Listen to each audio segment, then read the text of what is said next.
Good morning, everyone. So, in this session of online classes, I'm here with a new topic in the chapter Life Process, and in today's video, we'll talk about respiration. In our last lectures, we had already talked about nutrition, and I have also told you that all the life processes are interrelated to each other. So in nutrition में हमने अभी तक बात क्या की that in nutrition we get the simplest form of food which is absorb by our body. तो nutrition में complex food का ब्रेक डाउन हुआ and we get the simple form of food like if carbohydrate breakdowns, so it gives us glucose. So glucose is the simplest form of carbohydrate which our body can absorb. Fine. But यहाँ पर हम food खाते क्यों हैं? Nutrition में हमने basically study क्या किया कि फूड का ब्रेक डाउन हो रहा है to release energy. This is the main reason कि हम खाना खा रहे हैं. क्यों खा रहे हैं? क्योंकि हमें एनर्जी मिल सके and this energy is utilise in metabolic processes और अवर डेली वर्किंग पर्पस. तो इस एनर्जी को वहां पर आपका यूज किया जाता है. But till now what we are getting glucose only. हमें अभी तक न्यूट्रिशन से मिला क्या? Glucose. Still we do not get any kind of energy. अभी तक हमें कोई एनर्जी नहीं मिली है.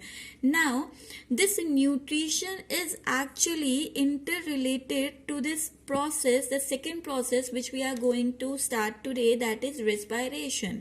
Now what is going to help in respiration? ये जो ग्लूकोज हमें न्यूट्रिशन यानी कि फूड डाइजेशन से हमें मिला, now this glucose breaks down to give us energy. And यहाँ पर ग्लूकोज का ब्रेक डाउन यानी कि फूड के सिंपल फॉर्म का break down to release energy, that process is known as respiration. So यहाँ पर रेस्पिरेशन है क्या? It is a biochemical process. Bio means living organism में केमिकल प्रोसेस हो रही है. केमिकल प्रोसेस सिंपली जहां पर मॉलिक्यूल्स का ब्रेक डाउन एंड फॉर्मेशन हो रहा हो.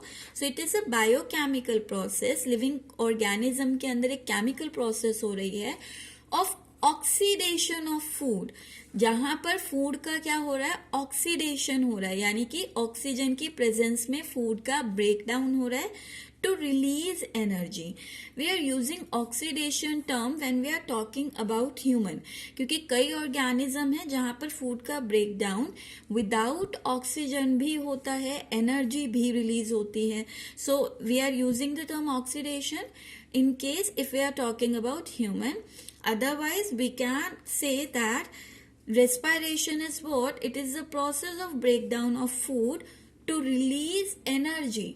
ये एक प्रोसेस है जहां पर फूड का ब्रेक डाउन हुआ है to release energy in the form of ATP, ताकि एनर्जी रिलीज हो सके. किस फॉर्म में?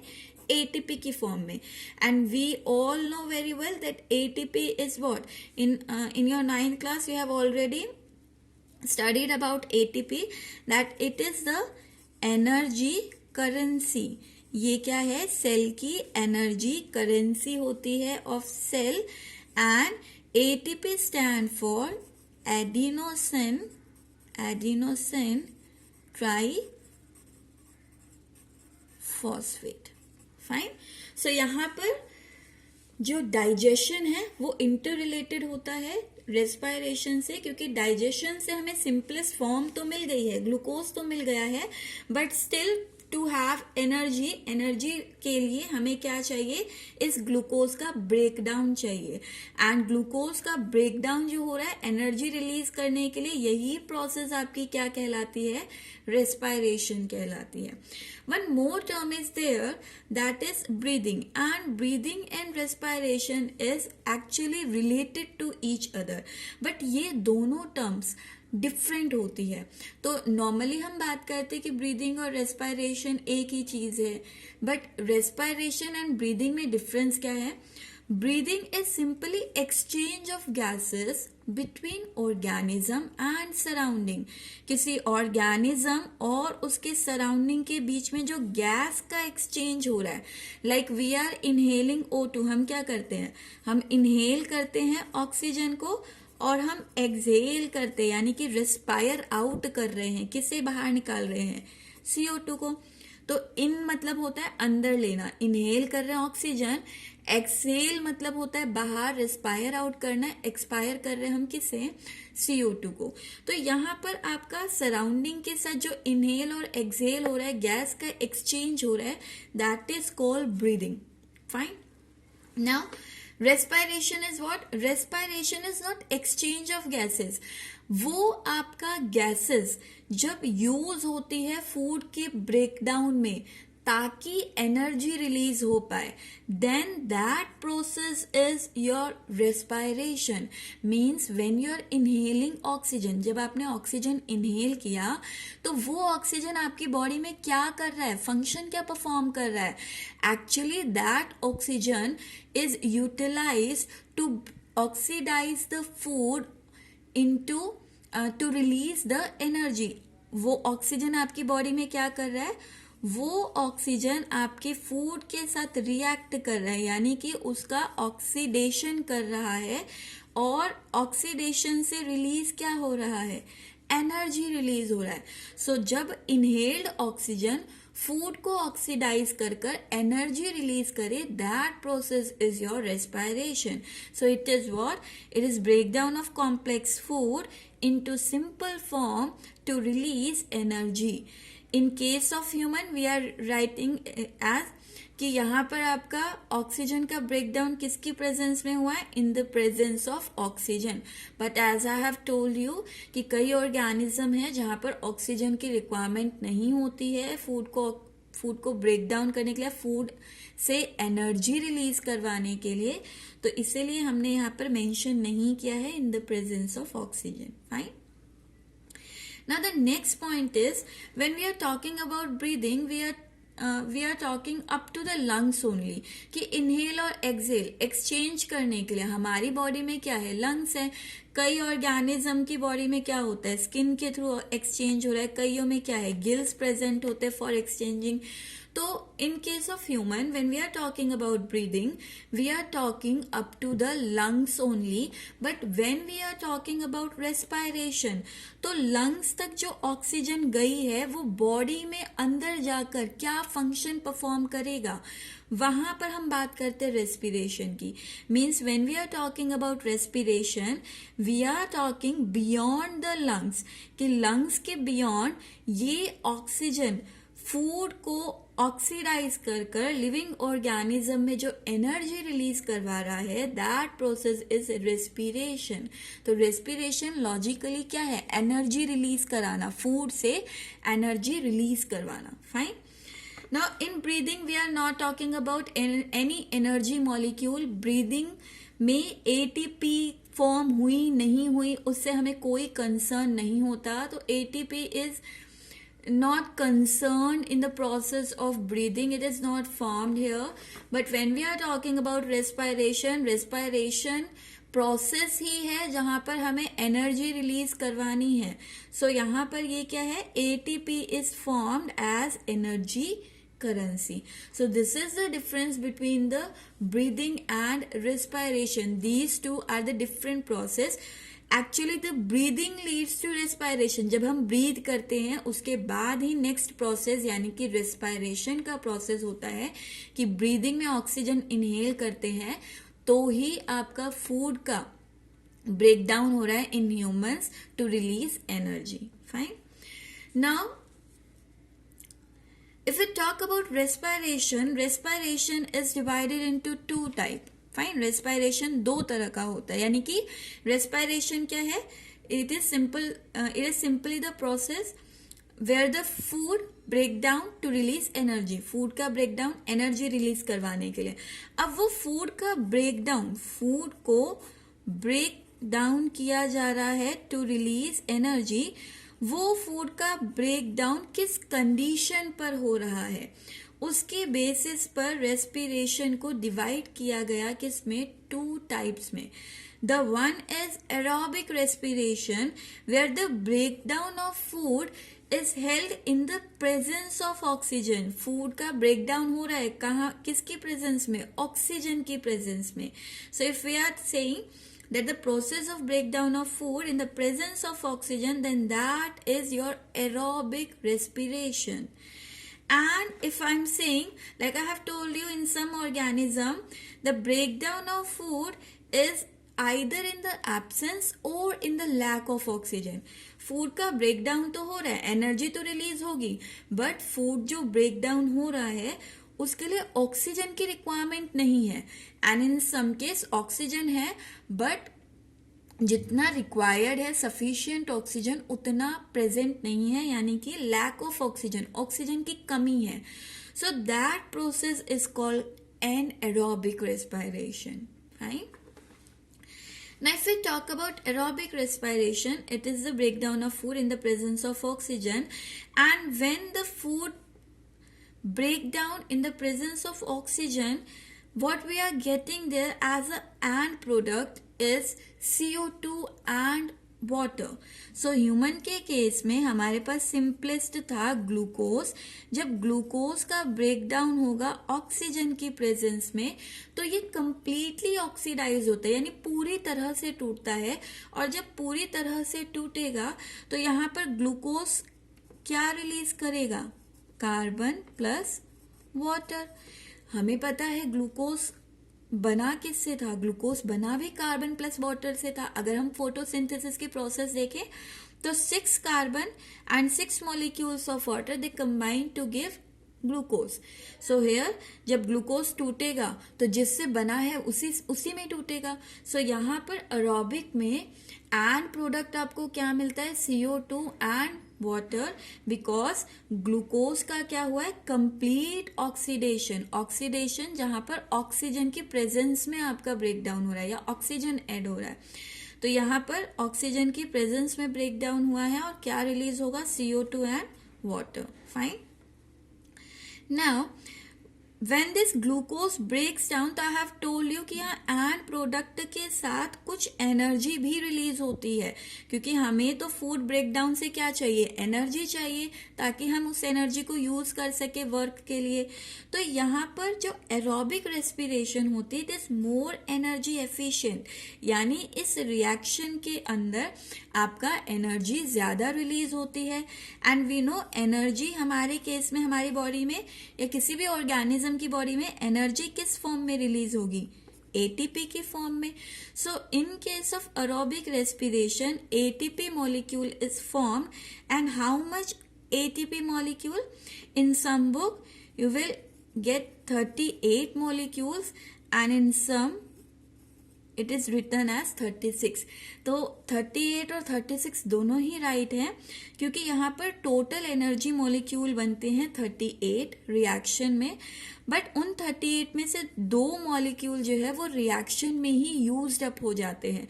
तो हमारे पास टोटल जो बचता है that is 36 molecule of ATP.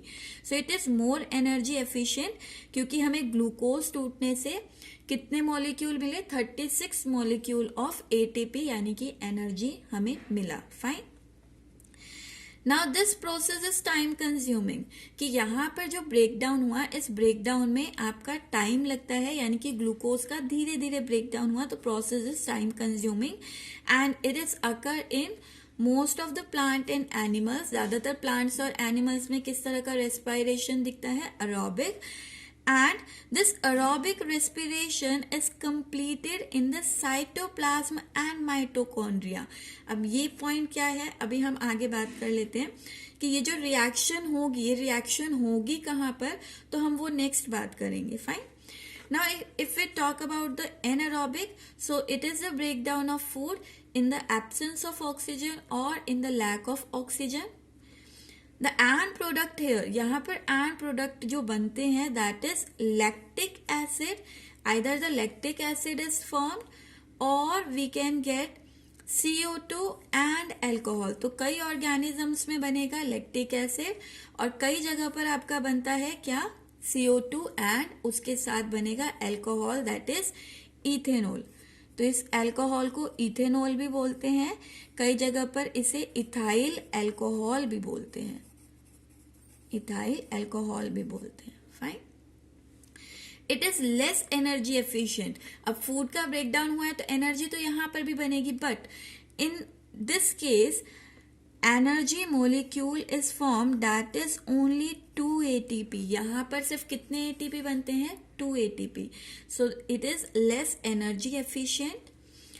Fast process यानी कि breakdown in compare to aerobic respiration, glucose या फूड जल्दी टूट जाता है। And this is commonly seen in organism such as yeast, fungus है, bacteria, and in human muscle cell when we are doing heavy exercises. जब हम exercise करते हैं या रनिंग करते हैं तो आपने ऑब्जर्व किया होगा कि नॉर्मली आप ब्रीद कर रहे, इनहेल कर रहे, ऑक्सीजन एक्सहेल कर रहे, लेकिन जब आप रनिंग करते हैं या हेवी एक्सरसाइज करते हैं तो उस टाइम पर आपका ब्रीदिंग रेट बढ़ जाता है। क्यों?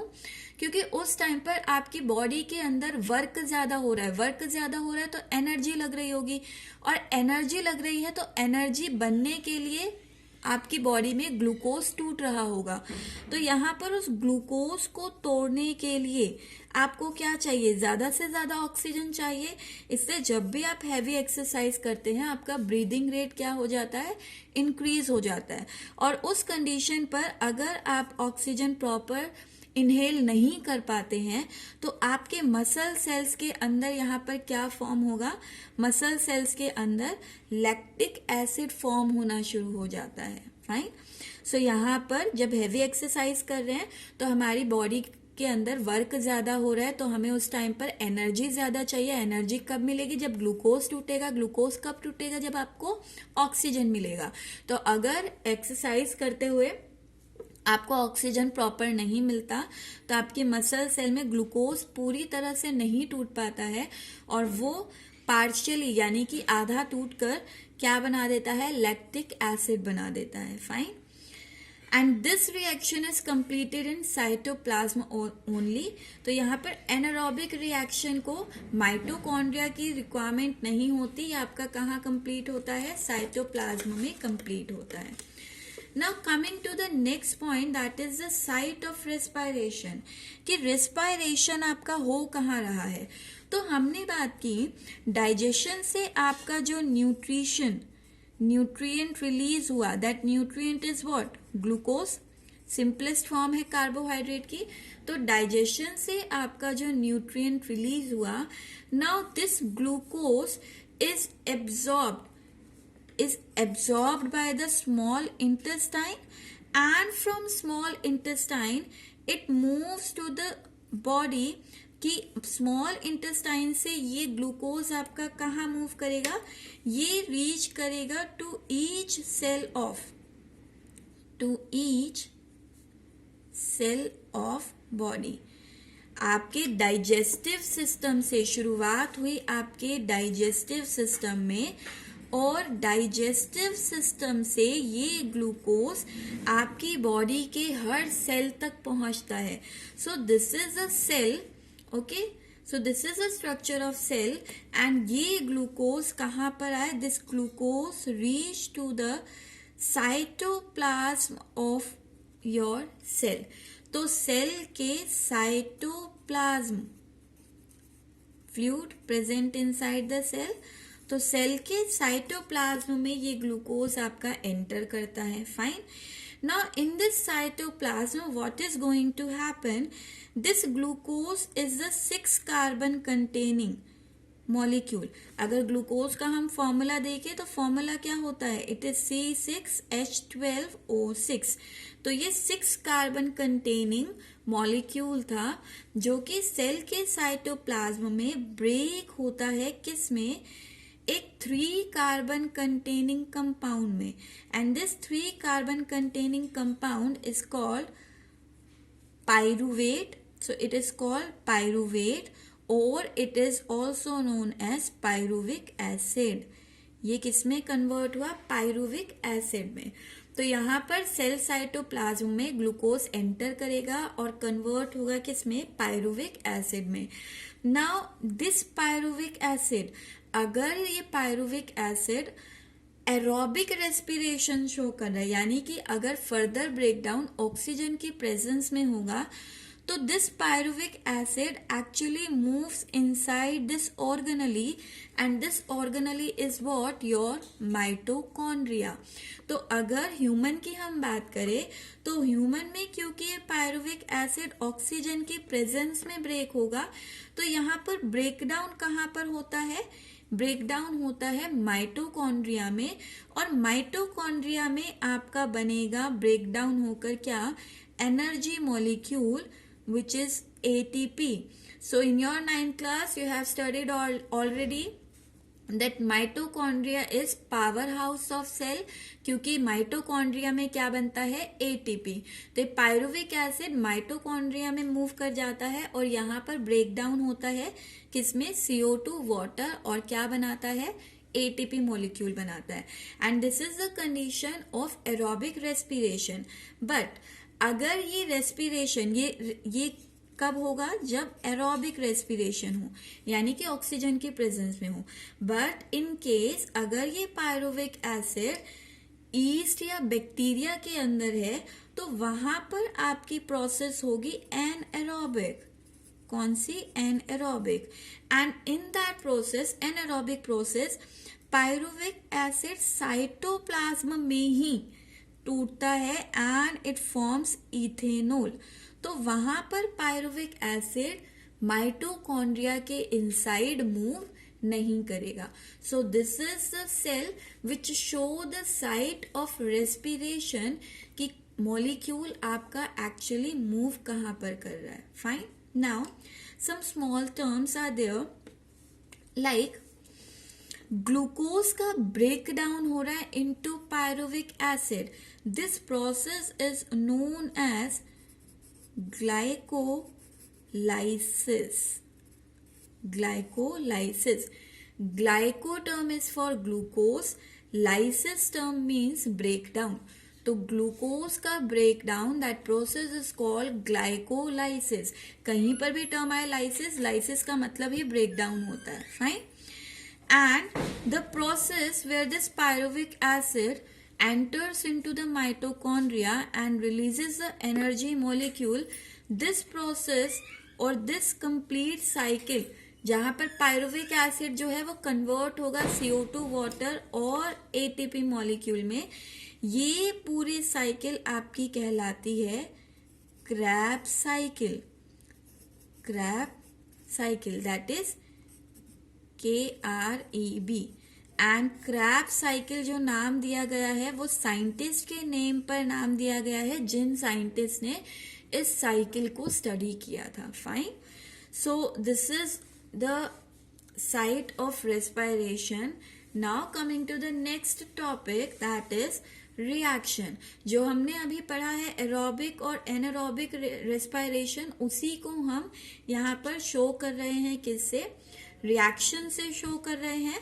सो the overall reaction what we have studied till now is, हमें न्यूट्रिशन, डाइजेस्टिव सिस्टम से क्या मिला, हमें न्यूट्रिएंट मिला, and that nutrient is glucose which is 6 carbon containing molecule and the formula is 6H12O6. Now this glucose in the cytoplasm of cell, cell के cytoplasm में ये convert हुआ किस में, पायरुवेट में या पायरुविक एसिड में. And this pyruvic is 3 carbon containing. अगर कोई 6 कार्बन कंटेनिंग मॉलिक्यूल 3 कार्बन में टूट रहा है, तो मीन्स यहाँ पर पायरुवेट कितने बने होंगे, पायरुवेट यहाँ पर बने होंगे 2 मॉलिक्यूल, 3 + 3 6 मॉलिक्यूल हो जाएंगे. तो यहाँ पर 2 मॉलिक्यूल बने पायरुवेट के, और पायरुवेट क्या है, 3 कार्बन कंटेनिंग. एंड इस रिएक्शन को हमने क्या नाम दिया, this reaction is glycolysis. Lysis का मतलब होता है टूटना, ग्लाइको इज फॉर ग्लूकोज, तो ग्लूकोज का टूटना. Fine. Now This pyruvate depends upon whether the oxygen is present or there is lack of oxygen or there is absence of oxygen. आपका depend करता है कि ये पायरुविक एसिड को अब क्या कंडीशन मिल रही है.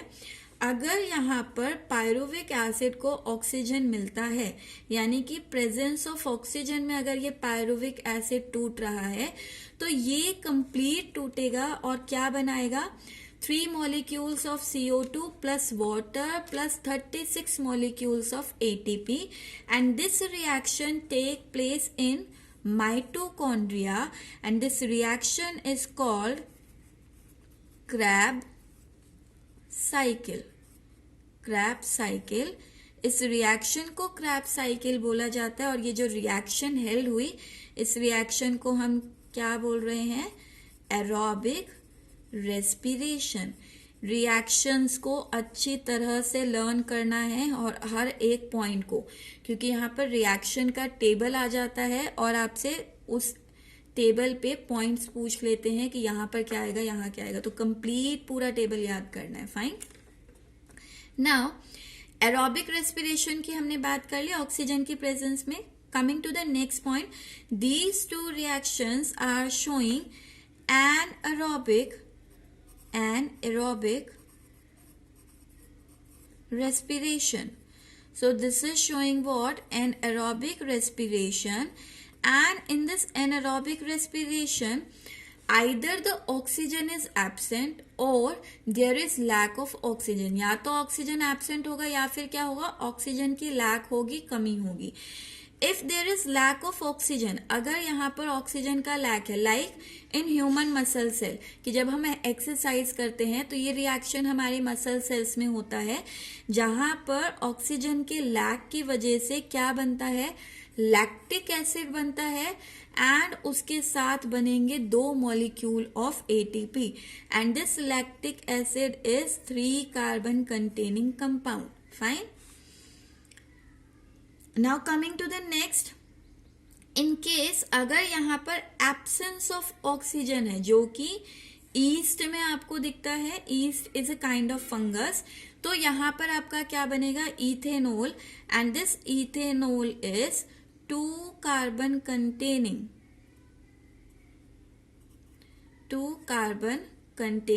कंपाउंड. सो यहाँ पर बनेगा ethanol plus carbon plus 2 molecules of ATP. So this is the reaction, and here we are giving a special name to this reaction.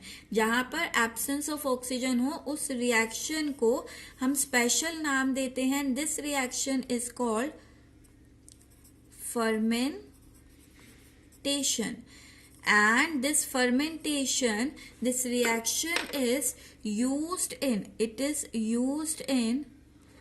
beverages industry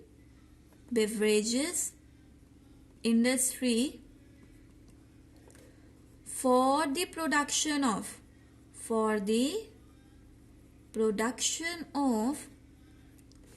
alcohol. तो जो अल्कोहल प्रोडक्शन किया जाता है बेवरेज इंडस्ट्री में, वो आपका इथेनॉल जो होता है, इसी को कंज्यूम करते हैं. ठीक है, तो आपका अल्कोहल दारू बनाने के लिए कौन सी रिएक्शन यूज की जा रही है, फर्मेंटेशन यूज की जा रही है. Fine. So this is all for today. Will talk about this reaction that is lack of oxygen in the next class, कि ये रिएक्शन एथलीट्स के अंदर क्या प्रॉब्लम क्रिएट करता है, या फिर अगर हमारी बॉडी में ग्लूकोज कंप्लीट ब्रेक डाउन नहीं हो रहा है. This 2 reactions are occurring in our body. तो ये तो नॉर्मल कंडीशन है जब ग्लूकोज पूरी तरह से ब्रेक डाउन हो गया और एनर्जी मॉलिक्यूल मिला, और दूसरी रिएक्शन है जहां पर पूरी तरह से ब्रेक डाउन नहीं हुआ. तो जब पूरी तरह से ब्रेक डाउन नहीं होता तो उसका क्या डिसएडवांटेज है, that we'll talk about tomorrow. So this is all for today. Thank you so much.